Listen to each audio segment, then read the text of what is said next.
Welcome to Sendor's Sacred Spaces with Sendra D, Luxury Unleashed, where luxury meets the soul. Imagine a world where luxury isn't just about possessions. It's about experiences, spaces, and moments that elevate your life to new heights. Welcome to Sendor's Sacred Spaces with Sendra D, Luxury Unleashed. I'm your host, Sendra D, and I invite you to join me on a journey through the most exclusive realms of luxury living.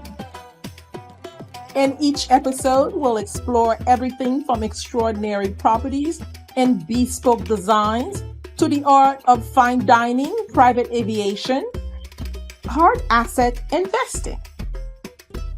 Whether you're seeking inspiration for your own sacred space or simply indulging in the beauty of life's finest offering, this podcast is for you.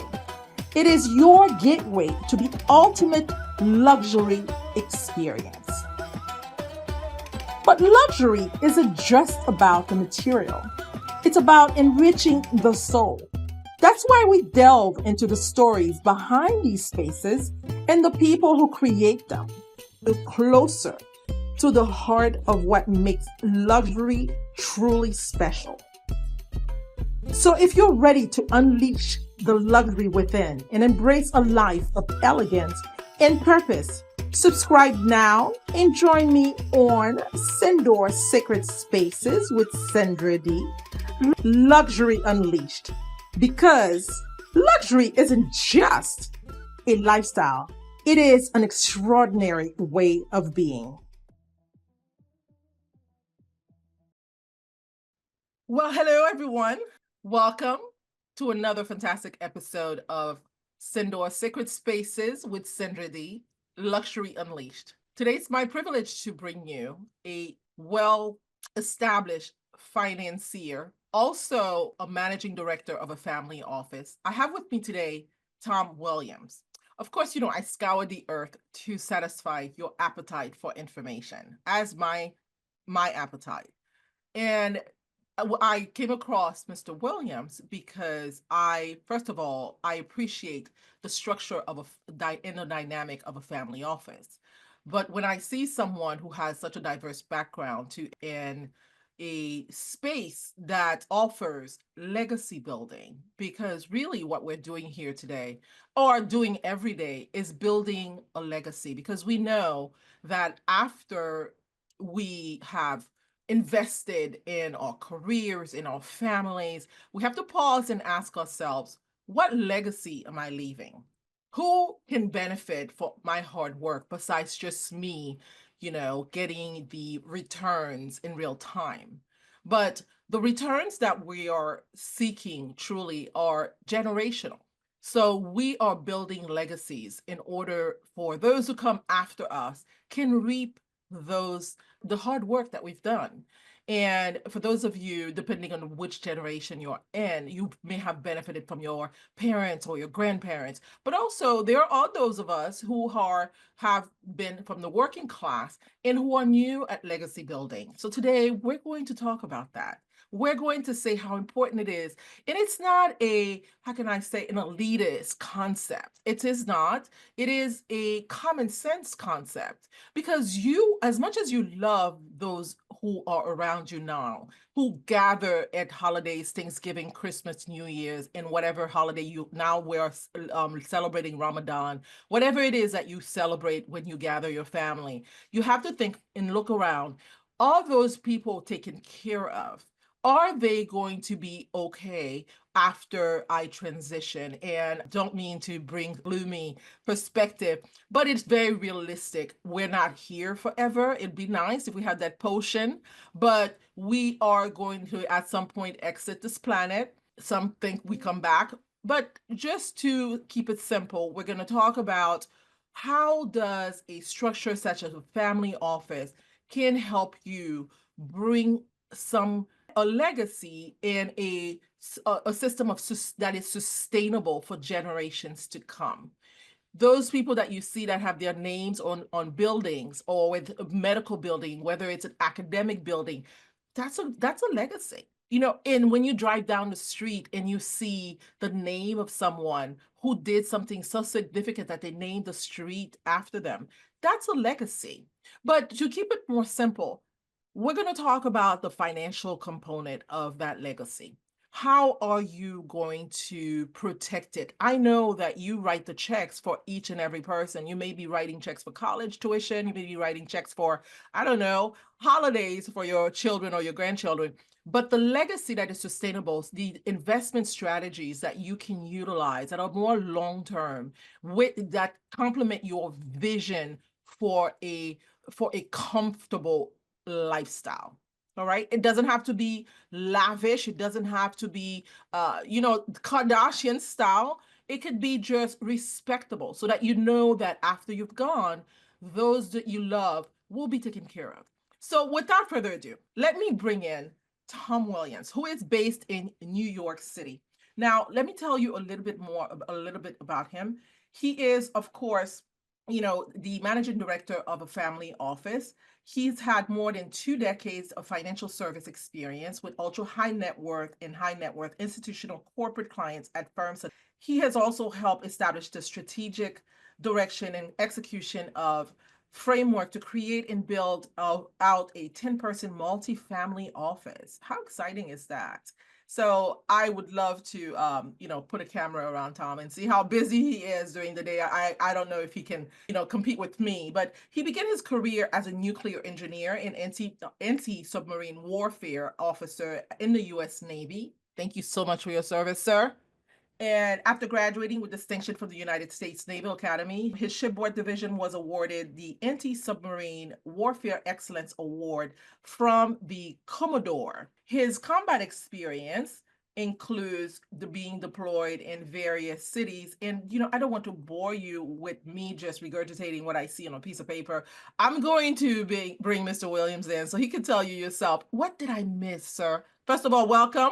Thank you, Sandra. You did miss a very big, important highlight that we both shared, that when I was a younger man, my family and I moved to Haiti to help the underprivileged and the orphanages of Haiti. And unlike, I guess, the traditional path, well, let's start with the basics. The traditional path of support for places like Haiti is wealthy people give money. My mom said we wanted to take that to another level and we were going to go ourselves and personally deliver the assistance they needed. And I guess in addition, an additional wrinkle to that, that there already was discussions of how could we really make the most impact. And food and support for orphanages is a very important item there. And for those who are not from Haiti or have never been there, they may not understand that the reason that Haiti has a problem with food, in addition to being an island, that's always tough. Ask any island country. But secondly, their soil is very depleted. They had very poor mineral resource management. And many, many decades ago, they removed vegetation and trees from the land that provided the nutrients to keep the soil. And so as of current times, if you put a seed in the ground and you grow a tomato, it grows to be like this big because there's no nutrients in the soil. So we took with us an advanced methodology for growing food without soil. It was called the grow box method. And essentially, to keep it simple, you put a big giant box on top of the land, and it could be sawdust, it could be concrete. You fill it with chips, wood chips, but you use the right fertilizers and you grow these huge tomatoes, great big plantains, wonderful vegetables that can help feed the orphanage. So we studied this before we left. We took that knowledge and trained the orphanages how to build it. We helped them build it. And so my point is that Sendra and I, we didn't know each other at the time, but we do share Haiti as a common legacy and a soft spot for the people who are so wonderful and so nice. And it was literally a very life-changing moment for me, because not to segue, but just very briefly, I remember when we made the decision to go, I remember I asked my mom, I said, well, aren't there poor people here in Tampa, Florida that we can support? She says, no, you don't understand, son. It's very different, poor people in Haiti compared to the poor people in Tampa, Florida. And she was right. And, it was, and like I said, wonderful, nice people, very poor, but just a life changing perspective as an American to get outside my comfort zone, my box in, poor, lower class, city, and to see what, a different part of the world. But separate from that, yes, I did start my career being, lower class family. I used the military to get my education. Eventually, they asked me to go to the front lines during the Iraq War, which I was, happy to do, serve my country, pay back my very expensive university costs. And when that all finished, I thought, well, what will I do as a civilian? And I was very unclear because I'd spent so much time in the military, so much time abroad. So I went to business school, which gave me 2 years to kind of feel it out, to hear some smart people kind of give me advice on what might work, what might not work. It's also a chance to be an intern, try a couple ideas, see if that might work that you think might be a good idea. When you do an internship, you learn very quickly whether it works for you or not. And it's much easier to do an internship than to get a full-time job and then quit.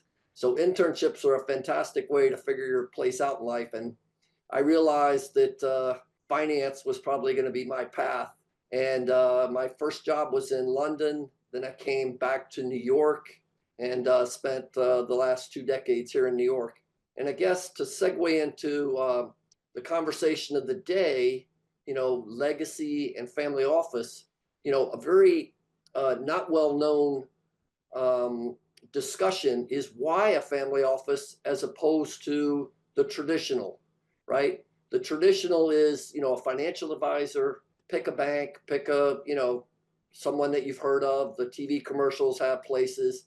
Why would you not just take the money you have and just go to one of those trusted professionals to help you out? Well, it does really come a lot from legacy. If you're a wealthy person at Merrill Lynch or, JP Morgan, they're not so much focused on legacy. They're there to help you with, taking your money and making sure that it's invested wisely. And I will say, contrary to I guess, the more recent trend, once you have a certain amount of wealth, there is very much value in having a professional oversee your investments rather than trying to do it yourself. If you're what they call a mass affluent person, someone who isn't ready to retire, doesn't have enough money to even retire early, then potentially, the robo investing is not necessarily such a bad thing. It's certainly low cost, low fee. And the strategies that you would get a paid professional to give you pretty much the same thing as the robo advisor. So the fees or the savings on the fees is definitely worth it. But there comes a point in life when, as Sendra said, you get more than enough wealth to take care of your retirement. You take care of not having to work again if you don't want to. And you start to say to yourself, well, what do I want out of life? My primary need, I guess you go back to that Maslow's hierarchy of needs. I'm not a slave to just earning an income to pay for my family. I'm not a slave to making sure I have a retirement nest egg set aside. That's for most people, and that's definitely a good priority to have. But once you achieve that, and if you achieve it at a relatively early age in life, even at 50, that's early for retirement. You start to think about other things, and you think about legacy. You start to think about, well, what can I do with this additional wealth that I have acquired? And then that's when you start to consider things like a family office.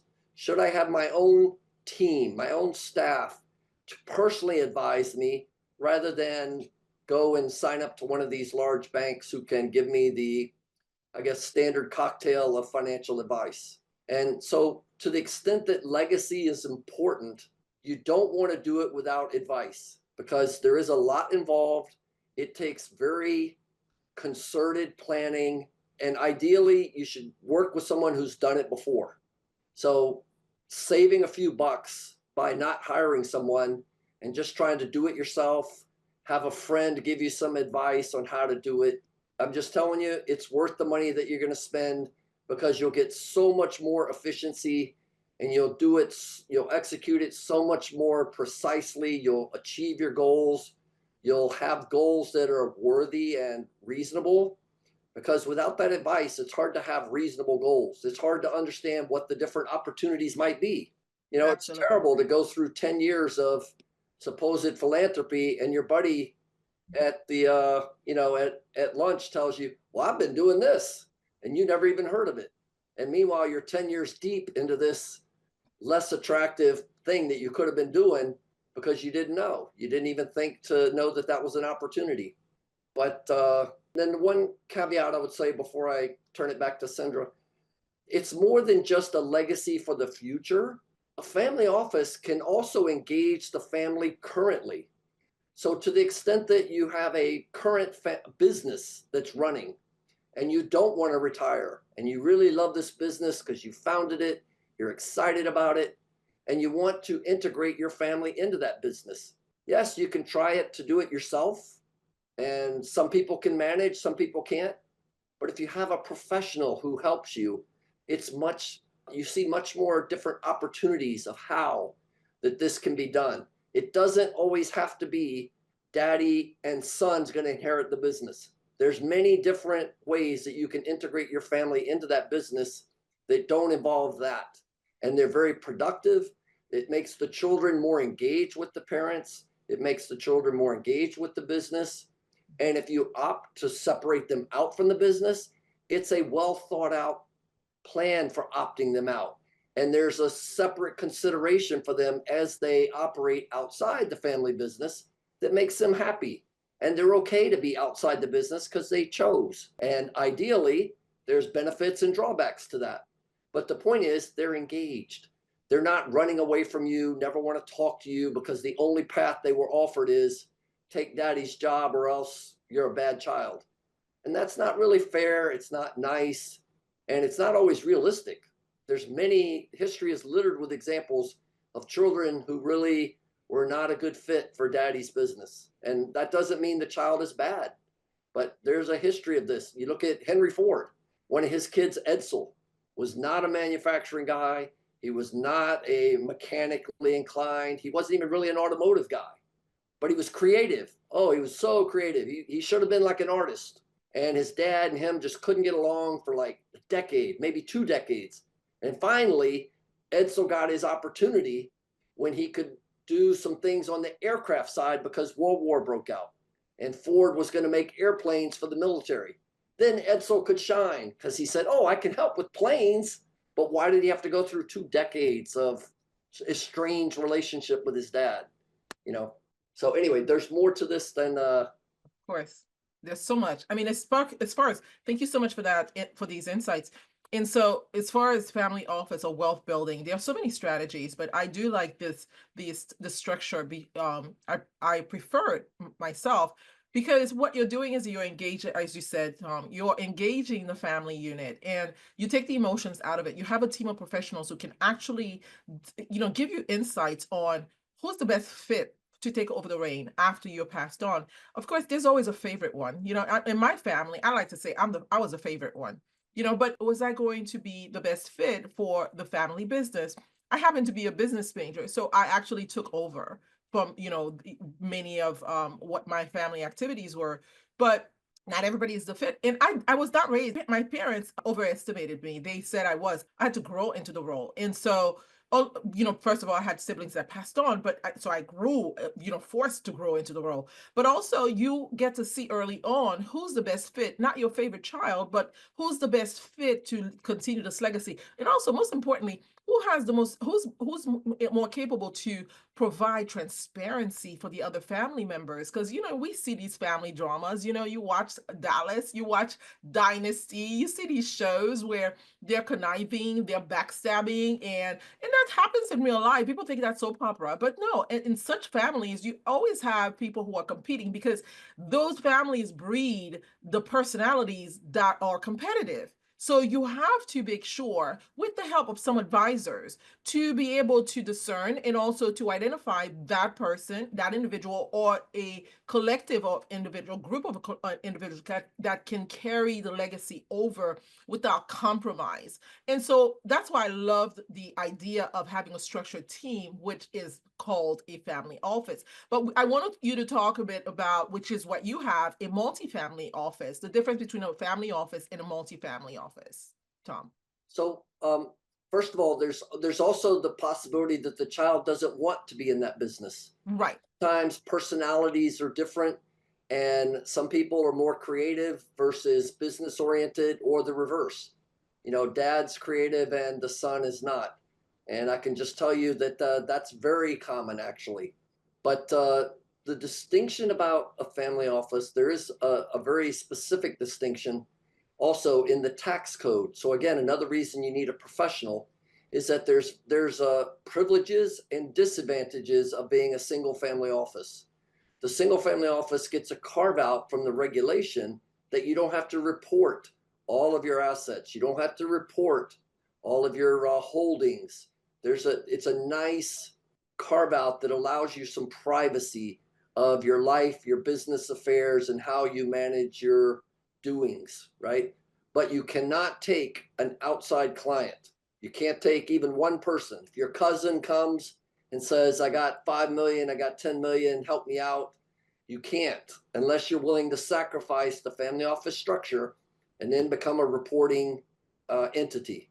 Then you become essentially a registered investment advisor, and you have to report everything, which, if that's okay with you, that's great. Nothing wrong with that, but just understand that's the case. Multifamily office, you have more than one family. So let's just say you did well in school, your business is doing great, and your buddy from the baseball team, he built his own company and he's doing great. And you're still best friends for 20 years, and you say, wow, we have so much in common. Our kids are friends, we're friends. Maybe we should do a multifamily office because we could share the resources, right? A lot of the resources that we're going to talk about, the internal resources that you need, can be expensive. And that's one of the potential issues you need to address up front when you think about doing a family office is the cost. Now, there's a lot of control, there's a lot of privacy, and there's a lot of benefits, but you do not want to think about cost savings, profitability. My family office makes a 10% return per year. No, you have to strip that idea from your head. By definition, it is a less than profitable business. Okay. You're doing this because you have other priorities. Your business that you ran, that you made your millions, that's your priority. Maximize the profitability of that. But your family office is not the place to try to hire inexpensively, cut costs, cut staff, be lean and trim. No, that's not the focus. I'm not saying to waste money and spend it, carelessly, but you got to at least acknowledge up front that it is run differently. So a multifamily office is kind of the same. Do you both share those same values, right? Because there's a lot of values to consider. The saying amongst family offices is, if you've seen one family office, you haven't seen another, because they're all, despite the similar title, they're all very different. And so hopefully we'll get to this point of what are the ingredients of typical family offices. But usually the very first question is, what services does your family need or want? And you have to really start with that first. And I think if you start with that, it'll start to filter out what the available structures are. But to the extent you want a lot of hand holding, a lot of customization, a lot of private attention to your details, you're going to lean towards a family office. To the extent that you're willing to work with the traditional services, the traditional products that are out there, and trust me, those are very, very good today. To the extent you're willing to do that, you could just outsource some of this stuff, right? You can call Morgan Stanley and they can offer you, managing your money, but you do the rest. They can offer you to help you with an estate and you do the rest. But to the extent you want customized in-house, your people, then you need to think about this type of structure, and you need to think about what exactly are the services that might be available and which ones are best served by doing it yourself, which ones are best served by outsourcing it. But once you kind of look through what you need, what you desire, and what the costs are, you can kind of start to filter from that which ones that you might do well versus which ones you want to outsource. Absolutely. Well, thank you so much. And everything is relationship driven. So, you walk in, you're a self-made millionaire or billionaire. You are still looking to build relationships, and especially because you're in that status, you have to be extremely careful as who you surround yourself with, and you have to find trusted advisors. Now, each individual will have their own personal goals, and we'll get to that. But also, the operational side of managing a family office or a multi-family office. What are those goals for the operation? So you brought up a really good point, trusted advisor. And what I like to remind people is that if you think about the needs of a ultra high net worth, I mean, even the mass affluent and the high net worth, there's a need for a trusted advisor to do your taxes. You don't want to pay too much tax, but you don't want to get in trouble by avoiding tax. So you need to trust this person. You need trust in your investment management, the money that you've set aside for retirement, the money you've set aside to do other things. You need to trust that person. And then there's life insurance. And if your business is running, you have business insurance. And if you're have a business, you definitely want to have an estate, because an estate will help you to protect and save taxes on the value of that business. My point is, if you don't have a family office and you have to go find 4 trusted advisors, that's a lot of work to find them, and then to keep in touch with them to make sure they stay trusted. It's a lot. It's easier to hire one person, a chief of staff, to run your family office and let that person manage this group of trusted individuals that are internal, focused just on you. And so, I see a lot where they'll say, okay, I want a tax guy to do the taxes for the family. So my children can get their taxes done. The parent and the matriarch can get their taxes done. And then they do the taxes for the business that's sometimes still running. And so someone can do all of that for the family. And that's a nice service to have, rather than everybody in the family finding their own tax advisor, right? And the same for life insurance, right? When you think about legacy, in my opinion, the first thing of legacy, in addition to just having a retirement account so that you can properly take care of yourself, because just like in a plane that's crashing, you have to take care of yourself before you can take care of your child that's next to you. If you haven't heard that, when a plane's going to crash, if the Oh, oxygen yes. masks come down, Right. contrary to being a nice person, you're supposed to take the mask yourself first, because until you're stable, you can't help your child. It's Absolutely. a bit counterintuitive and it sounds a bit selfish, but technically you should always do. So the same comes with retirement. If you don't manage your retirement well, your family's going to be impacted. But number Absolutely. 2 is life insurance. If you don't have a life insurance set up for your family, for your spouse, for your kids, they're going to bear the brunt of all the costs of unraveling your life and taking care of the loose ends. Now, if you're really good at this and you have a family office and they take care of it, there's not a lot of loose ends to take care of. But if you're not, there's a whole bunch. And my point is, regardless, you need to have life insurance. And so there's another trusted advisor, right? And then estates is the same. So it's important to have these people around you. It's important that they're trusted. It's important that they're competent. And it's hard to do it all by yourself, especially if you're still running the business, especially if you're trying to be involved in your children's lives, right? And if you're trying to be involved in your kids' lives where you're providing some kind of pathway to keep the family together instead of having them go their own way. These things all take planning, they take oversight, they take, structure. And I would add the word synergy because you want to know that your team is cohesive, that they're communicating with one another, especially when it comes to the finance side of things and also with the legal side of things, right? So they are all um, on the same page, and I know you cater to clients globally.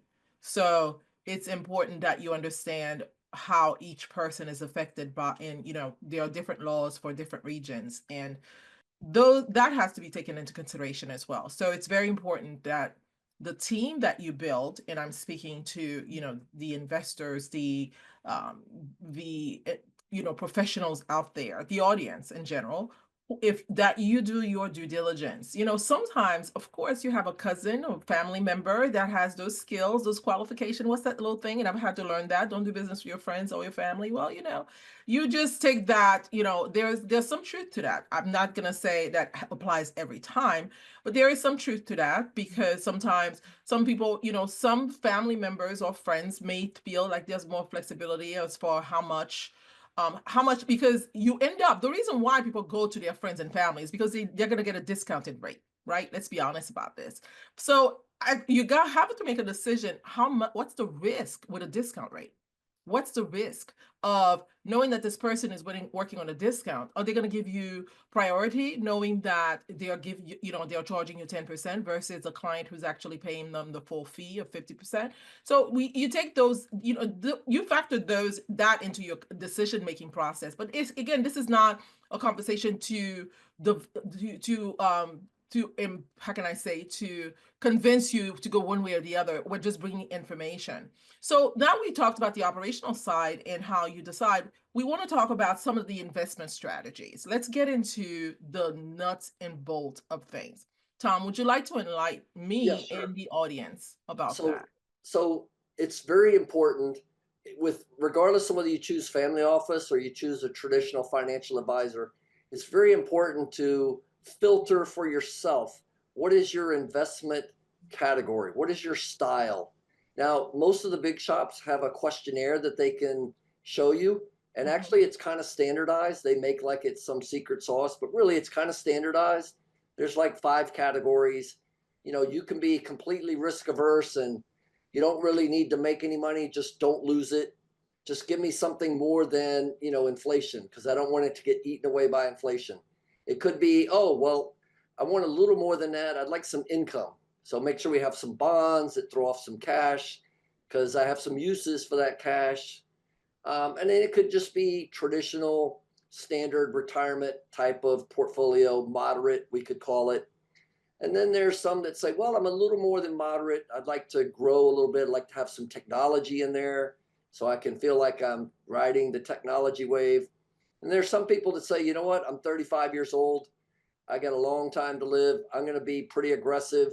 I want to be a big player in these new technology stocks, this NVIDIA that's changing the world, AI. I want to be a part of that. And none of them are wrong. What's wrong is if it's not what's best for your profile, right? If you're 85 years old, you shouldn't have all your money in NVIDIA and AI stocks, right? You've already had a long life. Your life isn't much longer. But if you're 30, you can take a lot more risk. So my point is that the first step is to identify what is your investment style, right? And then there's separately, again, we're talking that people are enough to where they're beyond saving for just retirement. Now they have additional money. For those who think that the financial markets are interesting and they like to spend their time there and they want to learn about the markets and brag about doing some pretty aggressive trading, you can have a separate account in what we call risk assets. So you have your conservative or moderate portfolio that's going to cover your retirement, cover your family, cover the basics. And then you should segment out into a totally separate account, what we call the risk account, where you can, choose these individual stocks that you like and maybe do some day trading, and you can do some crypto in there. You can do some exciting things that you can brag about to your friends, but you need to have that as a separate account. That can't be bundled in with the whole. That needs to be separate, because if that goes to zero, that should be a warning. stop, take a break. If it does well, great. But the retirement account needs to be separate because it's a different focus. Then, secondly, some people say, well, I started a business. I'd like to invest in some small businesses. Some of those businesses might include your son or daughter. Your daughter might have a great idea for, a restaurant. She might have a great idea for, a flower shop. I recently had dinner with Jim McCann of CEO Flowers. His first flower shop was on 62nd Street in Manhattan. And now it's a global brand. But he started small with just one little flower shop. Now he has his own single family office and he's, very, very wealthy. But the point is, your kids might want to do that. But instead of relying on, I guess, just good graces and what daddy will do for me because I'm really nice to him because I give him a nice present for his birthday, have a professional that can help advise you on what's appropriate. What's a fair and reasonable way to manage that? Number one, so that you don't upset the brother because he feels like you're favoriting one over the other. Number two, what is a reasonable strategy for letting your kids share in your wealth? And I can tell you one tragic flaw that too many people make is, oh, just give them everything and let them hope for the best. Yeah, no, they'll figure it out. There's a learning curve. How about giving them a little bit up front and let them learn? And if they fall on their face, it's okay because it was a little amount. And then as they earn more money over time, then they can get more. And by the way, that sounds a bit harsh and a bit overly business-like and not family-like, but that's the way the real world is if you don't have a rich dad or mom. Right. If you're just a regular person trying to grow your business, they give you a little bit up front until you prove yourself, and then they give you more. That's Absolutely. Normal. Just because your dad is wealthy doesn't mean you automatically are entitled. One Absolutely. Of my favorite quotes, and from one of my favorite people in the world that I've met and worked with before, is Shaquille O'Neal. Oh, yeah. And he has a famous quote that he says, my kids, they always talk about, we have so much money. He said, no, I have money. I have not. It's my money. Don't be mistaken. Now, before we dive back in, it is a pleasure to tell you that my book, Sendra in Luxury, Unlock the Secret to Your Luxurious Self, now on Kindle and as well as on paperback. So feel free to rush and get a copy for your loved ones.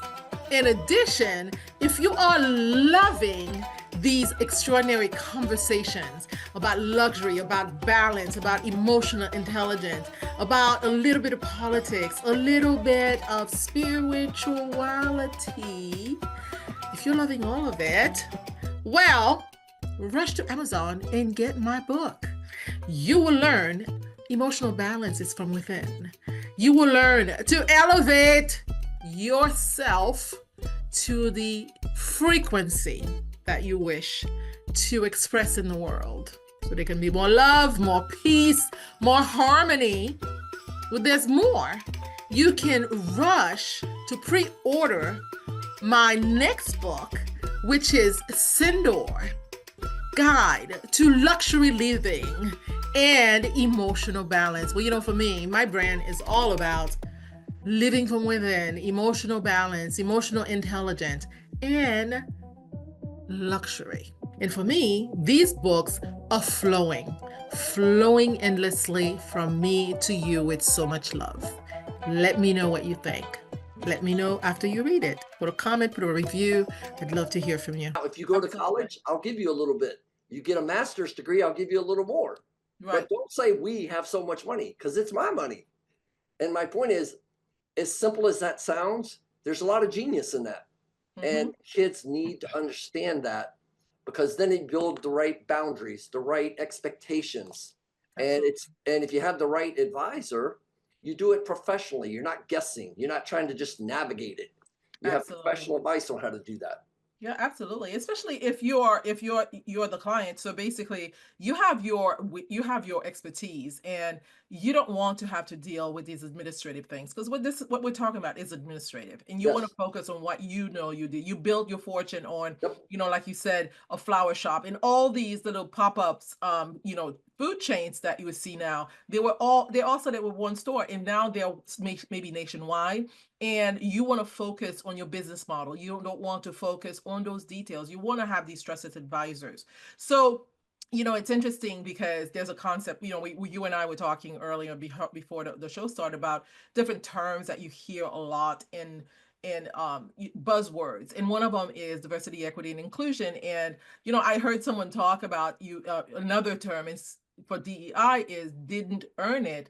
And I think about what I think about legacy is a lot of these children, just because they share DNA, didn't earn it. So these trusted advisors can help you identify who did earn it, and they are emotionally detached from the process. They can give you the proper counsel as to who is going to build a foundation on a rock versus on sands. I mean, how many people do we hear that went from from riches to rags? They had it one day, and then in one generation it's wiped out, completely gone, especially for those who made it quick, right? So there's nothing wrong with making quick, because we see a lot of technology companies, rock superstar companies like Mark Zuckerberg and all of them, most of the top ones, they didn't have fortunes. They built them overnight, and they became the billion dollar name brand in Facebook. Who can live without Facebook, Twitter, or X now if you want, and the Teslas? So those were overnight successes. So when you have these people that make it, they don't necessarily have the right principles to actually. A lot of the children are not necessarily how can I say, anchored in the principles of hard work, because the parents made it quick, and so the parents are just handing it out. And I look at another example is, the royal families, right? The royal families, not necessarily, they didn't make it quick. That's true legacy building. But you see a lot of the children trying to find their way. There is a bit of loss in that process for them, because there's no one really helping them to understand what life is all about. And that's what a family office is. A family office offers a structure for living, so that you can go on your holiday and not worry about when you come home that's everything went, it's your bank account's gone to zero. So you have a team of professionals.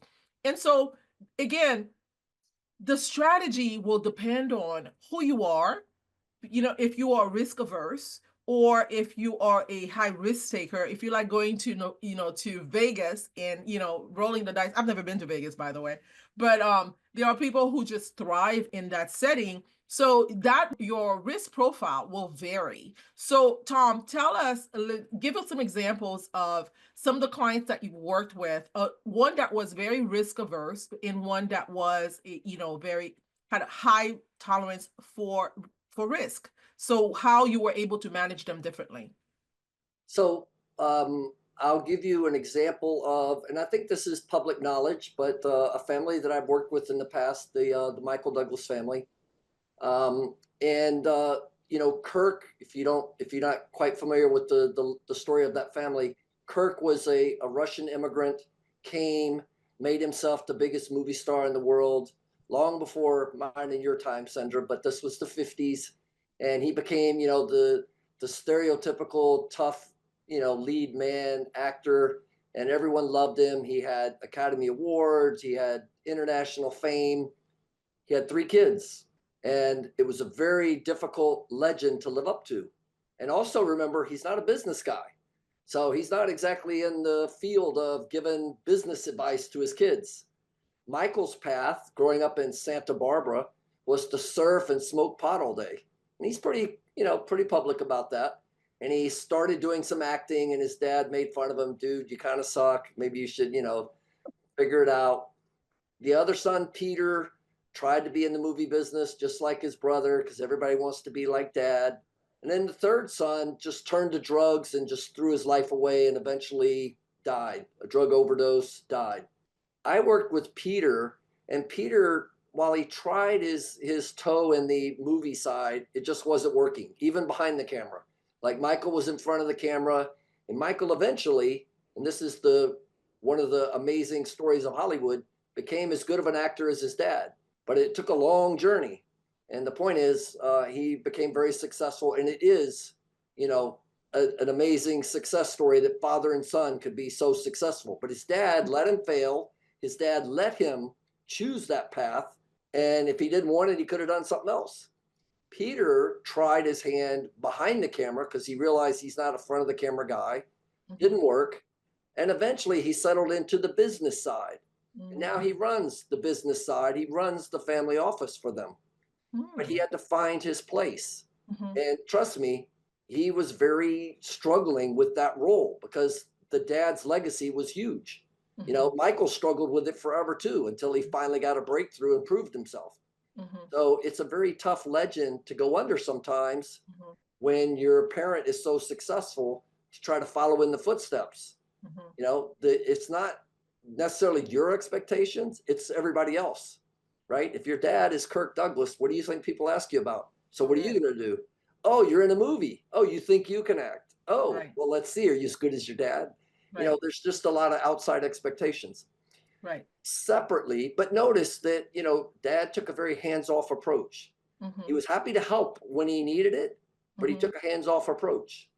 And then there's separate, you know, families where they bring the kids in too soon. And like you said, Sandra, they bring them on the board and everyone in the company knows this kid is destined to be the new CEO, regardless of what everybody does. The problem with that is, yes, it's great. They're looking out for their son. But think about everybody else in middle management who, if it was a democracy, had aspirations of the CEO. Correct. The minute you're sitting next to, you know, the golden child, right, and your performance is never going to be the CEO because you have the wrong last name, right, it's you're not getting performance. So now your Correct. company is struggling because there's a vibe throughout the company that is not aligned, right? Yeah. So you're going to get It's nepotism. Absolutely is. And my point is, nepotism can work if it's structured to where it's fair to everyone, or when it's not, there's negativity and there's backlash and people who hate and people who, you know, but you brought up a really good point earlier where sometimes the kid gets such a over allocation of resources that they can ruin the family legacy. And literally the child ruins the whole entire business that dad built. Yep. And you have to really take a strategic approach to plan to keep that from happening, right? Absolutely. In the world of math and statistics, which I come from, we always say that there's probabilities and percentages. And, you know, if dad makes a huge business by the second generation, 50% of the time, you know, it's already gone. By the third generation, if somehow the son does okay, by the time the son's son gets involved, it's like 90% that it's gone. It just, by the time you get to that third generation, and by the fourth, it's 99%, it's not a functioning business. Absolutely. So my point is, this is the math that no one talks about because the few success stories stick out, right? The Rockefeller family, the Ford family, these success stories stick out and you just assume that's the norm. It's not. It's the opposite. Those are the rare exceptions. Right. And even along that journey, the Ford had, you know, some big bumps in the road. You know, Edsel almost committed suicide. You know, he was so estranged, and when his dad died, he never had a relationship with him. But eventually it worked out, but only because Edsel happened to have other really strong qualities and because there was a world war that he could get involved in.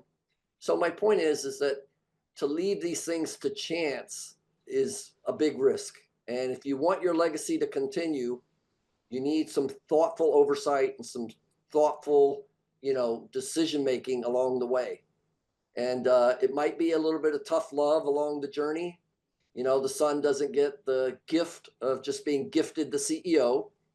But if they're the type that would never understand that, that's a lost cause to begin with, right? But if they're reasonable and they see that a thoughtful plan is put before them that's deserving and worthy, everybody wins. The siblings don't feel cheated. The employees at the business don't feel cheated. When the son finally does achieve, he's not a didn't earn it guy. He's a guy who earned it. Right. So We're there's watching plenty. it.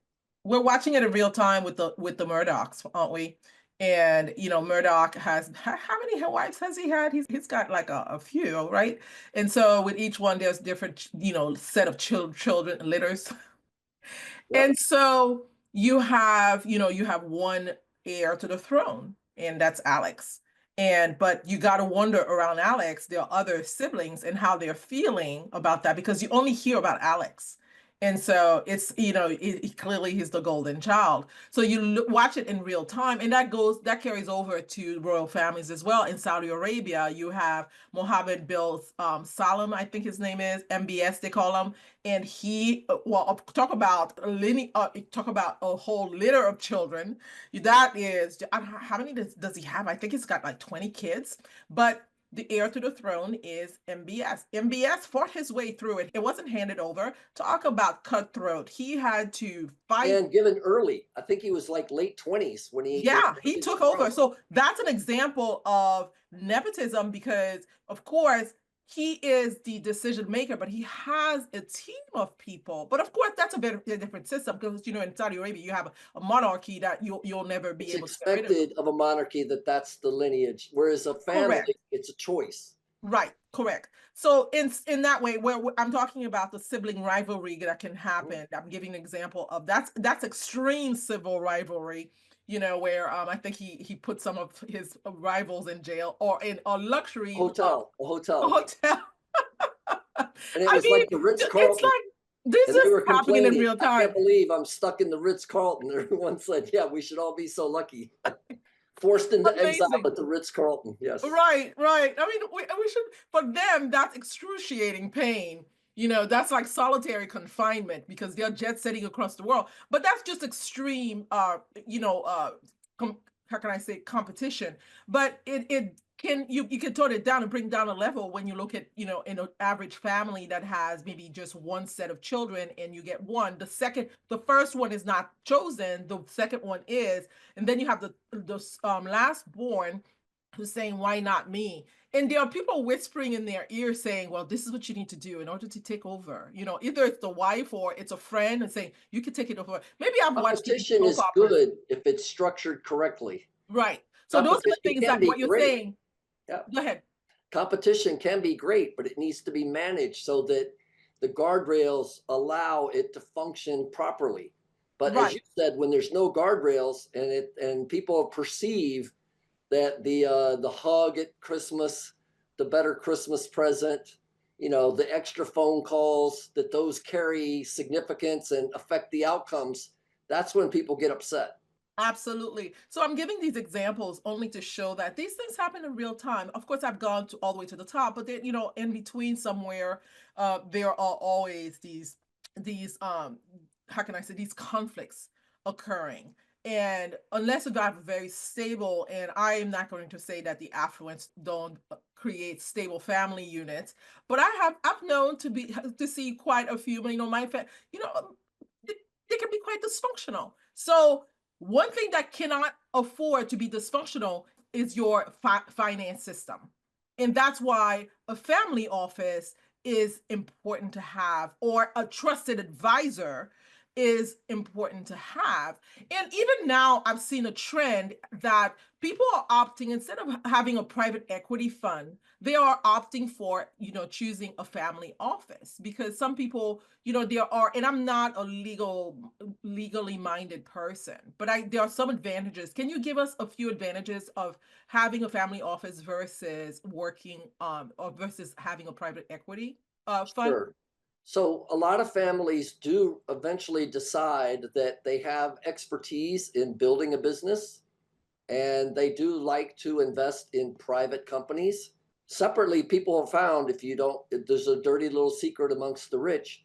Private equity has outperformed the stock market by quite a bit in the last 30 years, right? And there's another secret that only the public securities portfolio managers really track, is that by the time a tech company goes public, most of the wealth has already been created. People don't realize that a lot of these technology companies are going public at $100 billion. Hmm. But even though you might get very healthy returns from there, the people who made lifetime fortunes are the people that invested when it was private. And by the time it goes public, a lot of those returns have been already used up. So my Mhm. point is that very common strategy for the wealthy is to invest in private companies. So if you're a client of Morgan Stanley, they're going to tell you this. If you're just on your own, you don't necessarily know it. But if you're a client of Morgan Stanley or Goldman Sachs, they're going to tell you, and they're going to feed you some private companies to invest in. Now, if you're a private family office by yourself, Mhm. you're going to also want to take advantage of this. And so, yes, that's why you need a internal hired investment professional to help you to filter those. That's what I do at my family. I Mhm. talk to the CEOs of these companies. I help filter per their criteria because it's not as simple as you might think as a lay person. There's Mhm. criteria that go into it. You know, what Absolutely. companies, what industries do you feel good about? Which Mhm. industries do you not like? Crypto is a classic example of a hot button. Some Mhm. people love it, some people hate it. And there's no right answer, but you need to invest where you feel good. What and Mhm. what allocation, right? You could say I Absolutely. don't know about crypto, but it's 1% of my portfolio, so it doesn't really matter. Mhm. Okay. But you need to have an opinion. If you don't have one, pick an industry you do. So yes, Absolutely. so private investing, and if you're a family office, you tend to also be more actively involved. You actually get to talk to the CEOs. You Mhm. actually expect your investment advisor to give you feedback, and Mhm. this bleeds over into, and I don't know if we have time, but We do. philanthropy. We do. Okay, so some people use private company investing as a form of philanthropy, right? Mhm. Investing in things that are not I was necessarily. going to bring that up. You touched right on. Yes, ESG, impact investing. Is that what you're talking about? I am, Oh, and we I are know. right in alignment. Let's go for it. Okay. Carry And on. I know ESG has become politicized. Oh And God, you see my face turn, but go ahead. yes, the better way to say it, in my opinion, is to say that there are people who have manipulated the original good intentions of what the word was. Just Mhm. like DEI used to mean something nice and moral and hopeful, and it got manipulated, and now people have a bad feeling about the words because it's been manipulated. Well, Sure. ESG is kind of the same. Impact is still a worthy cause that kind of is above the fray. But the point is that investing can also be do good, do well by doing good, right? And that's becoming increasingly more popular, believe it or not. People that are frustrated at what they see every day, the politicians that they see and don't like, they feel like maybe I should make the difference instead of expecting I have to vote for someone to do it for me. Right. And I think that's a very healthy attitude, you It know. is. And so if you really feel passionately about the people of Haiti, then put your money where your mouth is. Yep. Find some investments in Haiti to help with the country, help it grow, help it to recover.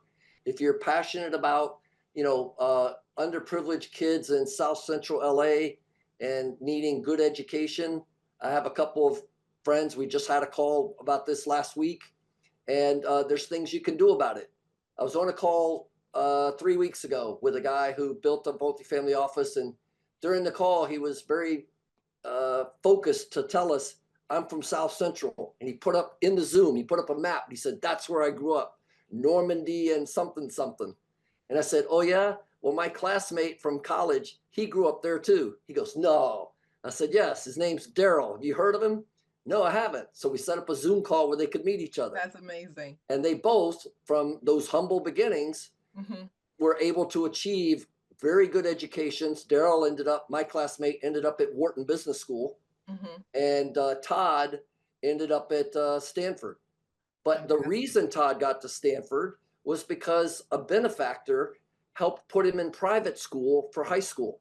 So, right about the Fantastic. time he was going to high school, someone intervened in his life and sent him to private school down in the posh Palos Verdes, California area. And from Mhm. that really nice posh school, he could get offers to go to places like Johns Hopkins and Stanford, and it changed his life. Daryl, like me, went to the Naval Academy where the government paid for it, but it's a very good school, and he could springboard into Wharton Business School.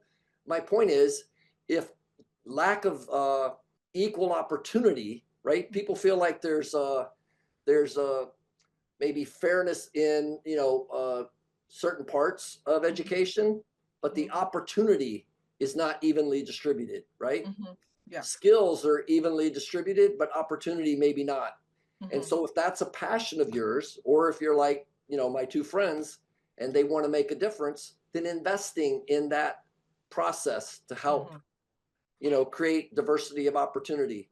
And so, Absolutely. but that's a choice that the family needs to make. And to the extent that they want to do that, then the person that they hire should help filter that for them, help them find those opportunities to invest. Absolutely. That's fantastic. Of course, there are so many. And if you do have interest in Haiti, right now, Haiti's on fire with gangs, but that was another conversation for another day. But, there are different ways because there are people who are coming through. So feel free to reach out to me, audience. And, of course, Tom and I are having such an insightful conversation, and I hope you're enjoying it. And of course, we welcome your comments and feedback on this, but we're going to continue. So we want to talk about some of the trends. We talked about, the impact investing and more included in that. So we have, a lot of technology companies. We have, the AI that is taking over the world. Actually, I am all in. I actually opt out of humanity and I'm just all in for artificial intelligence because humanity has failed completely. Because the way we're treating each other, speaking to each other. I put a question into ChatGPT, and it's so respectful. It's like, thank you so much for because I say thank you so much, and he's like, well, I appreciate it. Please come back anytime. Let me know if I can help you in any way. When was the last time a human spoke to me that way? I can't remember. It is so polite. But anyway, I digress. The point I'm making is it's just taken over the world. ChatGPT is I see on when I my team is posting for me on any of the socials and they ask me to verify, then I go in my feed.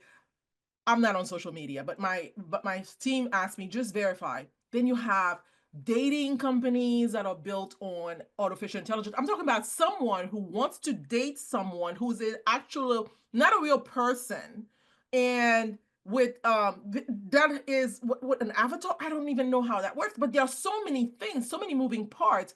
Where are we going? What do you see the trends are in the what are the most popular, because of course we're talking generations as well, because your clients are getting younger and we have the 20 somethings now that are quite affluent who are needing assistance. So we're not just talking about the 85-year-old that's building the legacy.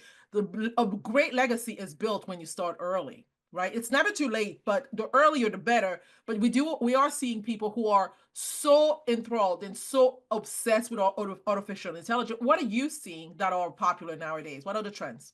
So let me first defend the people who are asking those questions.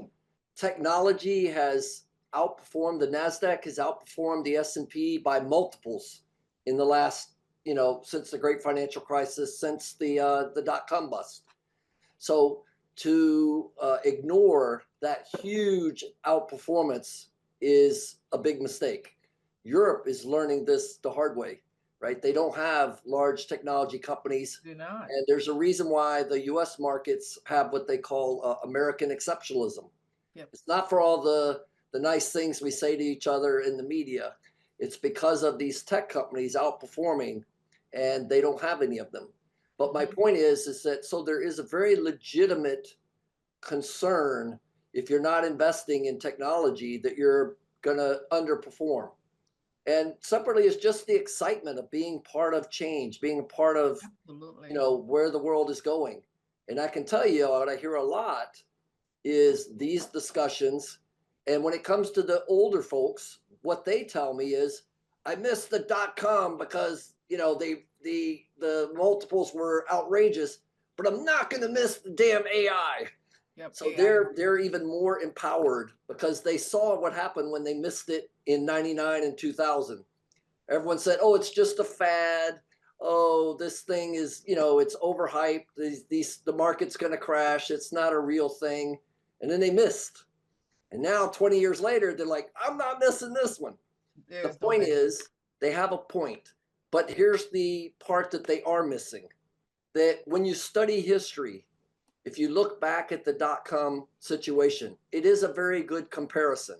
Okay, not all comparables, but there's plenty that are very valuable. And one of them is, and I always like to ask people the question to kind of set it up. I say to them, okay, I hear you. which stocks today do you think you should have invested in back in 99? And the names they give me prove exactly my point. They say, oh, Google or Amazon. And then I politely say, I hear you. Those are great investments, but you would not. And they're like, why? Why not? Of course, of course. I said, well, first of all, Amazon started as a bookstore. Do you Hmm. buy books? Because that's what it was. That's what it If was. you invested in 99, you had to believe that Jeff was a really smart guy and he was going to transition from books to other things. Right. Nobody knew that. He didn't even know Nobody. it. Secondly, let's talk about Google. When do you think Google went public? 95, 96. No, 2004, It's 2000. after the dot-com bust. Hmm. So there's 96, 97, 98, 99, the gangbusters, booming technology. And then 2001, it all came crashing down. Google didn't even exist yet. Hmm. So my point is, we're at the stage for AI that's in that early stage, which means the best companies may not even exist yet. Not So even. have some patience. If Yeah. you want to invest in AI, don't feel like you have to do it today or you're going to miss something. Google Right. didn't even exist in 98 and 99. And by the way, some of those companies from 98, 99 that did great fell out and did nothing. The famous one we like to talk about is pets.com, Mm. because everybody loves pets. It seems so obvious. Oh, pets. Surely that one's going to work. And it didn't. It's nowhere. It's gone. It didn't just underperform. It's gone. Doesn't exist. Right. So my point is just you do need professional help when it comes to these things. You do. You can't just, you know, read the Reddit room and try to talk to your friends. Yeah. You really need professional advice, but good professional advice will do you really well in the long term. Separately, Absolutely. don't try to pick one winner. Invest in a basket. Hmm. Okay. One of the things that I learned when I worked at UBS was during that technology boom in the 90s, one of the analysts said, let's look at history. I'm telling you about history being 98. He said, no, history before. He said, look at automobiles. The Model T Ford came out in like 20 something, 1920 something. Immediately, 100 automobile companies sprung up. And you could say to yourself, I think autos are the future. You'd be Hmm. right. You could say, this is going to change the world. You'd be right. But which companies were going to survive? Because all Correct. 100 didn't survive, right? We have Ford, Absolutely. we have General Motors, and then there's Chrysler, you know, but all those others didn't make it. Right. So my point is, it's more than just recognizing the trend. It's more than just saying AI is good. You Hmm. have to be able to filter the winners. You have to filter, Absolutely. what do you think is the future? And so you really need some professional advice. But yes, Absolutely. you're going to kick yourself, even if you don't need the boost to your portfolio, you're going to kick yourself if you didn't have at least a couple names, because you're Absolutely. just going to feel bad that everybody else is doing it and you're not. Absolutely. And you just have, thank you so much for that. That's so insightful. And so I wanted to say, add one company to that, the BlackBerry company. I was in love with the BlackBerry. Remember, they had the BlackBerry. That one, nobody saw that It coming. had a That nickname, nobody saw that. Crackberry. Actually, nobody saw it going because who didn't love their BlackBerry? I It mean, was called Crackberry for a reason. It was like crack. Exactly. I think Obama they had to force him to get rid of his BlackBerry at some point. Who saw? I mean, where is that company now? So, even it may be the buzzword of the day, but is it the sustainable word of the day? AI Forget the is buzz. AI is going to change the world. It is revolutionary. Absolutely. It is a lot of the hype that you hear. And Hmm. there's been estimates of professional Wall Street analysts who've estimated the size of the market, and it's trillions of dollars. That Absolutely. doesn't mean that everything's going to work. It doesn't Right. mean that every application is going to continue. But it's also the team. Wouldn't you agree that some of these companies may have succeeded if they had the right team? I do feel that team has plays a great part in the success story. So also now another trend that we're seeing is cannabis. Do you come across that at all? I feel like I had Yep, to throw I that. do. It was more popular to talk about it 3, 4 years ago when Mhm. there was kind of a boom Yeah, and the stocks were going up like crazy. And as an investment professional, the sign that we notice is when cannabis is correlated to Bitcoin. right? They're two Mhm. totally different things, but yet they Mhm. were trading simultaneous. So Mhm. we eventually Interesting. decided that that's the risk on trade. We Mhm. know they're not related, and they trade very much like this other thing called meme stocks. Mhm. So my point is that it doesn't mean they're bad. It doesn't mean they're wrong. It just means you have to understand there's a lot of people and a lot of money Mhm. chasing after these things, hoping for something. Now, Mhm. unfortunately, a lot of people ran up the cannabis stocks in advance of the administration under Biden because Mhm. it was a long held view. And again, I'm Mhm. not political here, but it was a We're long not. held view that Democrats supported cannabis. And Mhm. everyone knew that the overhang on the explosion of growth in cannabis was going to be Mhm. the legal approval, the federal approval. And they Mhm. thought, oh, finally, we have a Democrat in office, Democrat Congress, we can get that approval. It didn't come. So this is one of those things where everyone anticipated the price went way up. And then once it didn't get approved, Right. came crashing down. Gosh. So, Absolutely. and all I'm saying is that cannabis is a very diverse industry, right? It's not just guys sitting at home smoking pot. It's Mhm. medical use case. Mhm. It's hemp. There's some of it that's used in fabrics. It's a very diverse industry, but until it gets approved, it's really more of a political stock than it is a investable stock on fundamentals, right? Sure. Because a lot of it's pending this federal approval, and until that happens, it's an overhang on the stocks, kind of like nicotine, cigarettes. Mhm. It's Yep. the same thing. But is it a viable industry? Definitely. But Do you right get a lot now, of requests for that though? it seems like, and I'm not an expert because I don't follow it every day, but it seems like it's very fully priced for something that doesn't have federal approval. And without federal approval, back to your original point when you open the show, you don't get financing. You can't get financing from a proper traditional bank without that approval. So it's not just that it's a moral issue people think it is. It's not. It's that it's really hard to grow any business when you can't have JP Morgan give you the money. If you Mhm. have to get your money from outside sources, it's Mhm. very difficult to grow. When you have federal regulation against you, it's very difficult to grow. If you Indeed. have to depend on Mayor Adams saying this year it's okay to have a pot store and next year it's not, it's really hard to invest in that kind of business. Is he still in office? Isn't he in jail? I thought he was indicted, wasn't?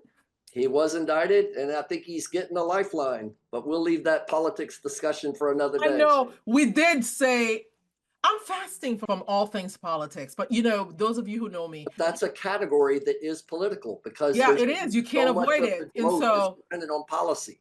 absolutely, it's policy. And those of you who know me, I'm a junkie for politics. And I was running on adrenaline for 8 years. And January 19th, officially, I became a drug free, meaning media drug free, political drug free. And I'm in like my 12th anonymous program. It's called Media Anonymous, Political Anonymous. I have to pick up a white chip in count days.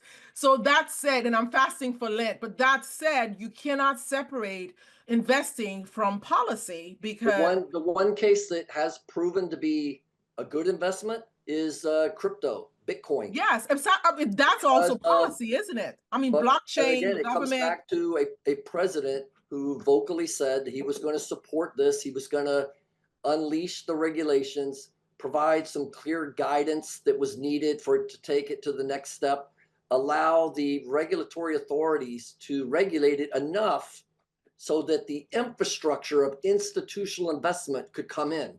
My point is that's a good foundation for any investment, but you are dependent upon that one politician being able to Absolutely. do what he It's just said. it's And so cyclical. far it has. It went from 46,000 to 105, but you're really dependent upon the execution of those promises.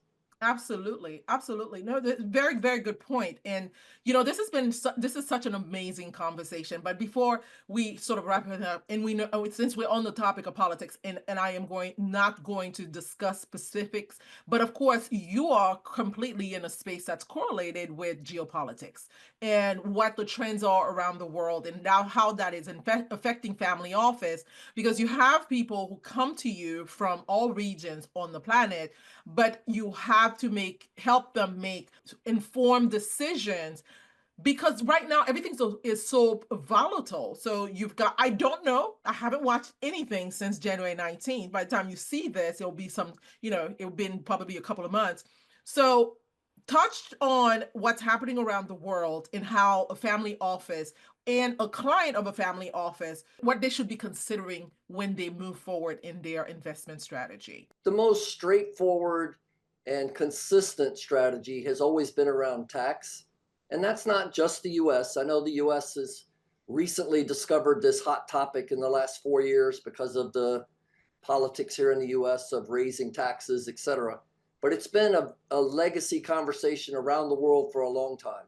The Rolling Stones back in the 70s infamously moved out of the UK to the south of France because the government decided to tax the ultra high net worth at like 90%. And so Mick Jagger and the boys moved to the south of France so they didn't pay any tax. So this has been around for a very long time. And the point is that tax policy has always been a consistent part of wealth management. And it doesn't mean that you're trying to cheat the system, but it's a proven bump to your portfolio to be smart about your tax, right? You should have advice on how to tax plan, how to do things in a tax efficient way as opposed to the wrong way. Everyone's familiar with your friend bought a car and then sold it. And if he told you he sold it at the wrong price, you make fun of him.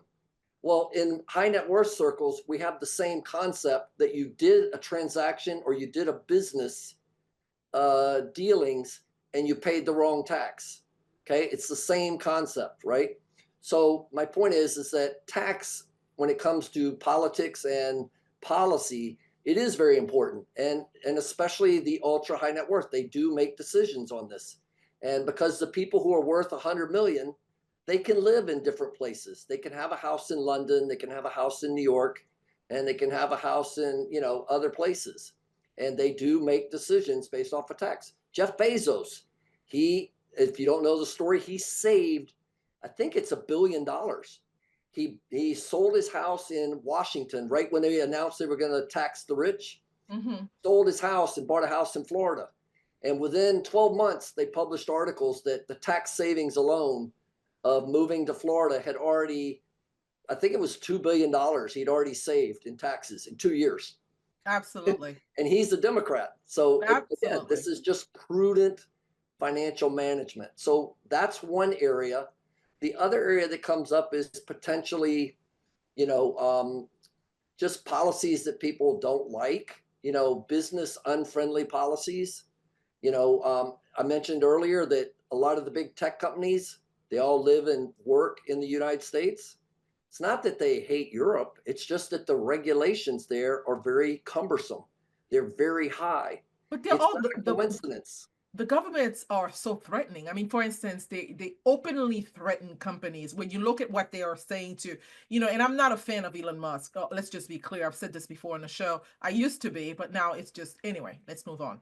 But the point is that they're opening, making threats, companies, they're opening, if you don't do this, this is what we're going to do. Of course, you would know that's politics, but at some point, I mean, and I think these are mostly unelected officials. I think it's the EU, It which is doesn't matter people. one way or the other. My point is that the policies are supportive or they're not supportive. And Mm-hmm. so it's not a coincidence that there's no big tech company to come out of Europe in 30 years. Correct. That's mathematically not a coincidence. Mm-hmm. There's something fundamentally flawed.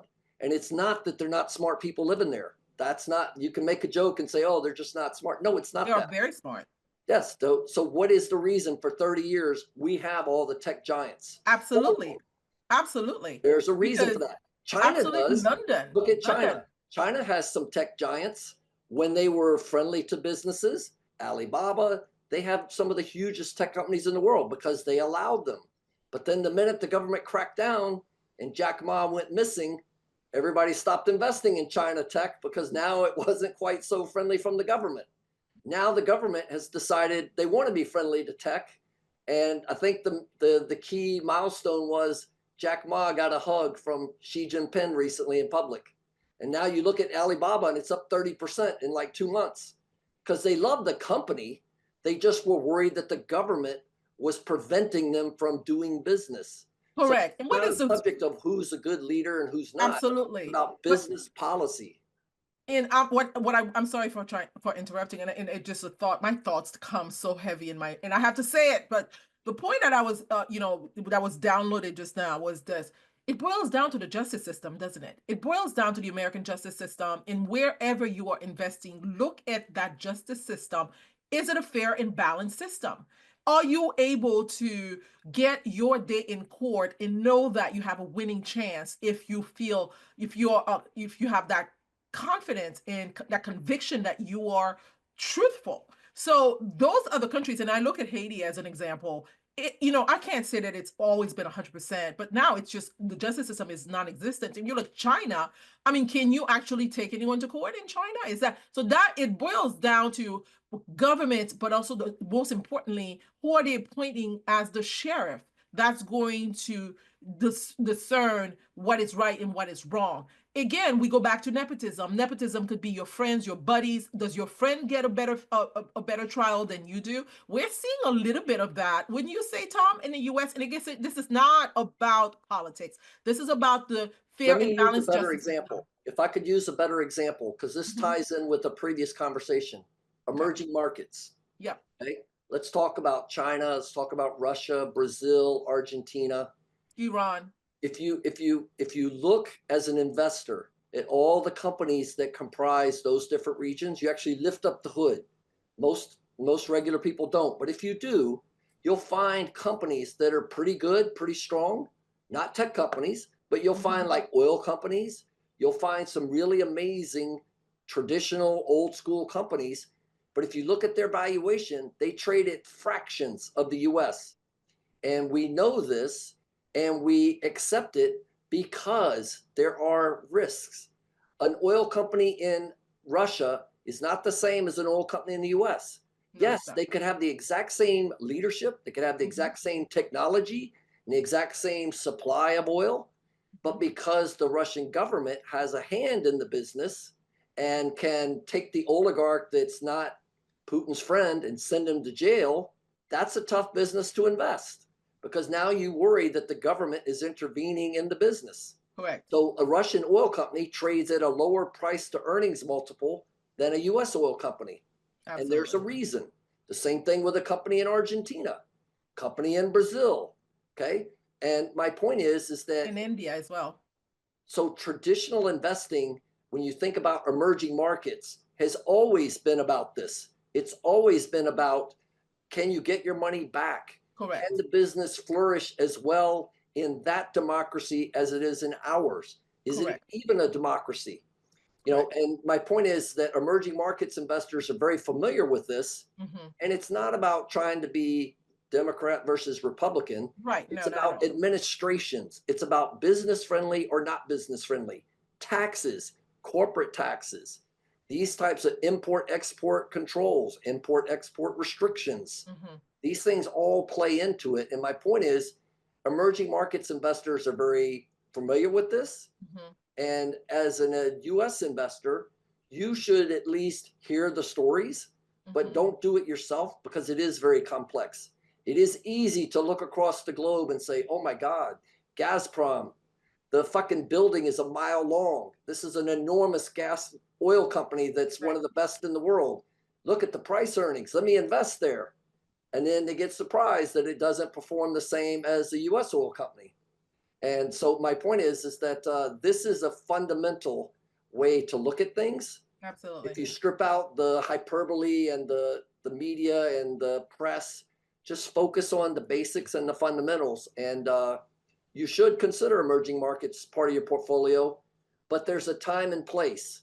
Time And and place, but lately, also trusted professionals. And that's the warning I'm putting on all this conversation. Trusted professional is the key word that you should take away from this conversation. So, Tom, yes, definitely opportunities around the world. I do business globally myself. Nigeria is one of my favorite places in the world. I mean, on any given day, I'm pulling my hair out dealing with people on the ground. Of course, I've known people, and I grew up in Montgomery County, Maryland, and I went to Maryland University. I knew people from Howard. I you're a know a ter- lot of Nigerians, a you're a lot of ter- Nigerian. What? you're a terrapin. I'm not I went to Maryland. I don't claim that. I am a therapist, and I had to fight them to go to every Saturday there was a football game, and I had to get to the library. Remember back then we didn't have computers back. I'm that old, so we didn't have access to the internet. So we had to actually physically go to libraries, and then there was no parking because of the Terrapin games.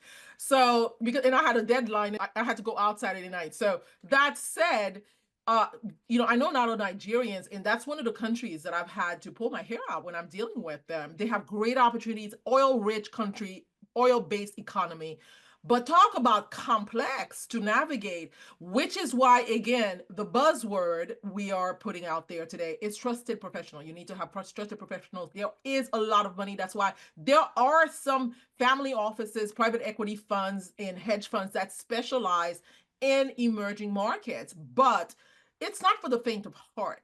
So you do business in those regions, correct? You go looking for return on investment, and that's what this is all about. This is just about, in a nutshell, a return on an investment. Yes, the higher the risk, the higher the return. We know that, but what's your level of tolerance? Will that keep you up at night? Will that Well, let you go yes. ahead? So that's a very good point. And commonly, just to clarify, the more common introduction that an investor gets to emerging markets is diversification. Mm-hmm. They don't usually get led to emerging markets because of returns. They usually get led there for diversification. Mm-hmm. The thing you need to understand is, unlike the United States, a developed country, we're more stable, right? I know we think Are we? there's, I know we think there's some chaos and there's some uncertainty, but I'm telling you, compared to emerging markets, it's ridiculous. Right. Argentinian people have seen wheelbarrows of cash just to go to the grocery store, Insane. I think right? Zimbabwe too. They had like piles of like that's like this much is worth $1. Yeah, there's We shouldn't countries in laugh, Asia. but There's countries in Asia where they have a fist fight on the floor of the Congress, and they have that to happens drag in someone Haiti. out. Haiti. Yes. So my point is that emerging markets usually start with diversification because you Mhm. don't want to be everything in your portfolio on the cycle of the U.S. cycle, right? When we have a great financial crisis, if we have a Vietnam War, these type of large cycles that can run across everything that's in our country all Right. at once, all the U.S. companies and the stock prices will move because of these forces. Whereas if Mm-hmm. you're invested in, Brazil, they're not impacted by the Vietnam War. Mm-hmm. They're not impacted by the great financial crisis, Mm-hmm. right? But my point is that for a long time that was considered a standard part of portfolio allocation. The last 5 years or so, we've come to realize that that is a not necessarily an automatic. Mm-hmm. And the biggest reason is this US exceptionalism, these huge technology companies that are powering the US markets. And so essentially, around the world, investors are over allocated to the US. So if Mm-hmm. you're a British person, Mm-hmm. your portfolio allocation is higher to the US than your own country because we have these giant tech companies. If you're Correct. in Brazil and you're a $100 million person, you still have a high allocation to US investments because of our technology companies. So my point is that we coincidentally live here and we have the benefit of that. But the reverse means we should be careful when we invest. There's a very unusual thing that's happening in markets these days is that for the first time in like 20 years, Europe is outperforming the US year to date. I know it's only March 1st, but it's a shocking change that for 2 straight months, Germany, the European index, are outperforming the US for 2 months. And it's crazy that this is the first time in 20 years. I don't believe it's a long-standing No, trend. it's not long term. It's It's just more a. than anything just a reversal of the underperformance. Mm-hmm. But my point is, why is it 20 years for this to have to happen, and it's only a 2 month thing?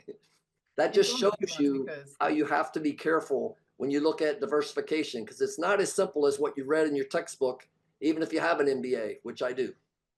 and I do too. And as far as diversification, we're not going to talk about just regions, but we're also going to talk about the type of assets we have. I mean, I'm an advocate for hard assets. I am all into metals and gold. I mean, metals. and real estate. So there is that conversation to be had. But this is not a show to advise you how to proceed. This episode is to bring you information to help you know that there are different structures that you can use to protect your assets. This is wealth protection. And building a legacy is a very important thing. Please don't start off on the wrong foot. Seek advice, seek the right advice. Okay, there is advice and there is the wrong advice as well. I mean, many people have been taken down. I mean, we could talk about, was it Martha Stewart? Is it? You know, there are people who have the wrong advice or who knowingly take the wrong advice. She So we knowingly took the wrong advice. knowingly, right? So basically what we're trying to do is encourage you to seek it. And with the internet now, do your research as well. Research people. And that's why, because I bring you information from trusted sources. I find that Tom Williams from Willow Creek Advisors is a great partner for everyone. And I'm not endorsing him because I'm getting a commission of, not at all, but I definitely want to bring anyone who spent time helping Haiti to me gets my vote, right? So if you ever ran for president, I'd vote for you. And not only that, maybe I'll run your campaign. How about that? So Okay. again, you see, I just went into politics again. No, we're just fine without me in politics. But Tom, I want to say thank you so much. So what advice do you have for potentially for future leaders of managing directors of family offices, either single family office or multifamily? How does one get into the business for those listening? So I think like I said, the first step is to, as a wealthy person, typically it comes over time. It doesn't come all of a sudden.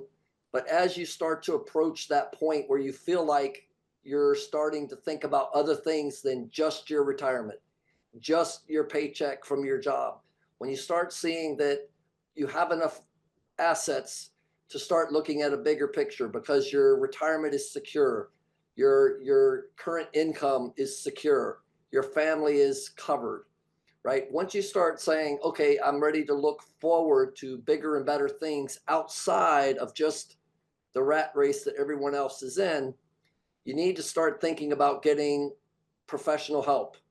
And so you need to start asking questions, finding someone who can help you to advise you. And I would just last say is it's hard to find someone kind of in my category who can like help you to put it all together. I like to say that I'm a builder, so I can build you a family office. A lot of people have compartmentalized themselves. They do investments, they do leadership, they do risk management. They have their categories, and there's nothing wrong with that, and that's great. But if you're a new person to this whole topic and you're newly wealthy, you need one person who could kind of put it all together for you. And just realize that that's a different skill that people don't always have, right? But certainly you do need to factor in that you need a team, you need some help, and especially if you're still in your business, running your business, because how much time do you have to dedicate? But even if you step aside from that business, you know, is a lot to know. And you could benefit from the wisdom of one or two people helping you so you can be much more efficient. There's a famous quote that I like from the guy who founded the nuclear navy, Admiral Rickover. He said, life is too short to live from our personal mistakes. You must learn from the mistakes of others. And I thought, here's a guy who achieved a lot in life, right? He founded the nuclear navy, was an admiral, had all this success. And he even admitted you need to learn from the mistakes of others. And the best way to do that is to hire someone who can help you, because otherwise you're going to take the slow path. By definition, your path will be slower, harder, and less efficient than if you take the advice of someone who's been there and done that. Absolutely. Been there and done that. And Edison talks about the light bulb when they ask him, he failed 1,000 times and he was like, he just found 1,000 ways not to get it, what not to do, to that effect. I'm not quoting him exactly, but though there are so many examples of people who have built on making mistakes, but also today we're wiser because we have access. Look at this. We're having this conversation. Tom's in New York. I am in Florida. I would not be in New York right now. February, I'm in March. This time of the year, did you get snow? I'm pretty sure it's snowing in New York somehow. But I just appreciate so much when guests come on and they spend their time just giving my audience information. And I trust you will reach out to Tom when you have when you have your needs for setting up a family office, or just need to get some advice or be advised on any investment opportunities. Well, again, just so you know, he's in New York. And can you give the audience your how to contact you? I am on LinkedIn. You can start with that. It's probably the easiest way. Or you can always reach out to Sendra and contact me through her, or just let me know, and I'm happy to have a call. I'm happy to have a meeting, whatever. Happy to just explore what you might be looking for and see how I can help. I truly want to say thank you. And a fun fact, he scuba dives. He scuba dives and he loves tennis, right? Are you still doing that? I am. Oh, yes, he is. So that's the key to a very balanced life. Make sure you take time to have fun. And in the wealth legacy, how can I say, just finance, we do learn how to have fun. We do have to learn how to have fun, because it's a 24 hours. I know myself, some days at the end of the week, I said, I worked every day this week, and I love what I do, and I love bringing you information and guests like Tom. And so I want to say thank you again for joining us on another episode of the Sendor Sacred Spaces Luxury Unleashed. I hope you're enjoying this podcast. Of course, you know my other podcast, it's Frankly Speaking with Sendra D, where I focus more on politics and business, a little less politics lately. But I want to say that you are welcome to put your comments, like, share this video. If you know someone who could use Tom's expertise, please reach out to me. Also, just put it in the comment and we'll get back to you. As always, I love you very much, and we're in this wealth building journey together. So don't hesitate to let us know what your needs are and how we can improve to make it better for you. Thanks again. Thank you, Tom. So thanks for watching. Of course, I just want to remind you, first of all, I want to say thanks for watching, but I want to say from my heart, Sendra D, I want to remind you to grab your copy on Amazon and let me know what your thoughts are, what feedback you have, what you would have liked me to speak about. Of course, we're on this journey together. So Amazon, Kindle, paperback, Sendor Inner Luxury. And for those of you who are ready to dive even deeper, you can get ready because there's more coming. Sendor Guide to Luxury Living and Emotional Balance. That's going to be available very soon. So stay tuned, keep watching. I will announce. You follow me on my social medias as I tease a little bit of this and a little bit of that for your highest good. Remember, luxury isn't just a lifestyle. It is absolutely a mindset. And I don't know about you, I want my mindset to reflect all of the highest frequencies available to us humans. Till next time, don't forget, grab your copy on Amazon, Sendor Inner Luxury, unlocking the secret to your luxurious self. Until next time. Thank you for joining me on this journey through the world of sacred luxury. I hope today's episode has inspired you to embrace the finer things in life and to create spaces that resonate with your deepest desires.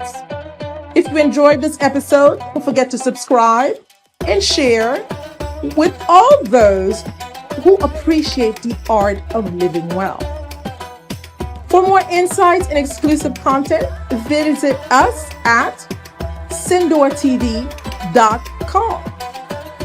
or all our social medias, which is on Instagram, Facebook, Parler, Truth Social, LinkedIn. Find us there. Until next time, remember, luxury isn't just about what you own, it's about how you live. I'm Sendra D, and this is a Sendor Sacred Spaces Luxury Unleashed. You can also find us on Apple, Spotify, YouTube for the latest episodes. And don't forget to like, comment, subscribe. We definitely want you to join this community. This is something you'll want to regret. Until next time, don't forget to unleash your inner luxury.